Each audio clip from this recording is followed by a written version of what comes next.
ในวิธีการนี้อย่างน้อยให้รู้จักทวนกระแสเจ้าของไว้ง่ายๆกระแส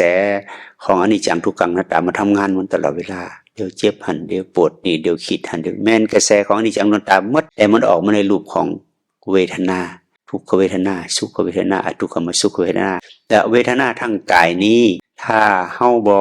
พัฒนาตัวสติสมาธิปัญญาขึ้นมาเรียนรู้เวทนานี่มันก็จะลงไหลต่อไปอีกกระแสเวทนาไหลต่อไปเกิดเป็นยังวะนี่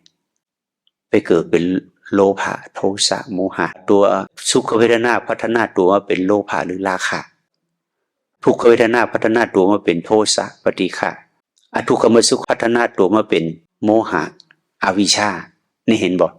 ถ้าเฮาบ่รู้เท่าทันมันพัฒนาต่อไปดิเพราะฉะนั้นเฮามารู้เท่าทันเวทนาบัดนี้พอรู้เท่าทันเวทนาปั๊บตัวสุขเวทนาเปลี่ยนมาเป็นศีลตัวทุกขเวทนาเปลี่ยนมาเป็นสมาธิตัวอทุกขมสุขเปลี่ยนมาเป็นปัญญาเปลี่ยนทันทีเลยนะตัวใดเป็นตัวเปลี่ยนมาเนี่ยตัวสติตัวสัมมาสตินี่แหละถ้าเฮาเปลี่ยนตอนเวทนาบ่ทันไปจัดการเรื่องโลภะโทสะโมหะมันเกิดยากแล้วบัดนี้เปลี่ยนได้อยู่แต่ยากจังหน่อยเอาถ้าสมมุติว่าสติปัญญา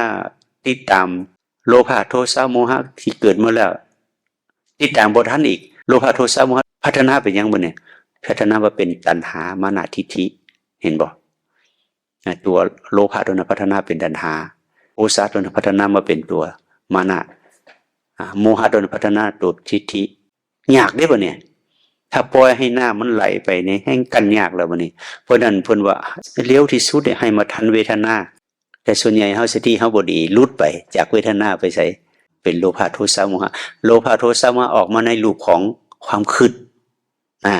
มันบ่มาเป็นตัวอย่างที่เฮาก่อนที่เฮาอย่าโลภเฮาก็ต้องคิดก่อนมันถึงโลภเป็นแม่นบ่ล่ะก่อนที่เฮาอย่าโกรธมันก็คิดก่อนบ่อย่าโกรธเป็นก่อนที่เฮาอย่าหลงเฮาคิดก่อนมันจึงหลงเป็นถ้าเฮาบ่คิดบ่ปรุงบ่แต่งในโลภโกรธหลงมันเกิดได้บ่ได้เพราะนั้นเฮาจะตัดกระแสของโลภโกรธหลงได้อย่างไรเฮาก็ตัดกระแสความคิดพุ่น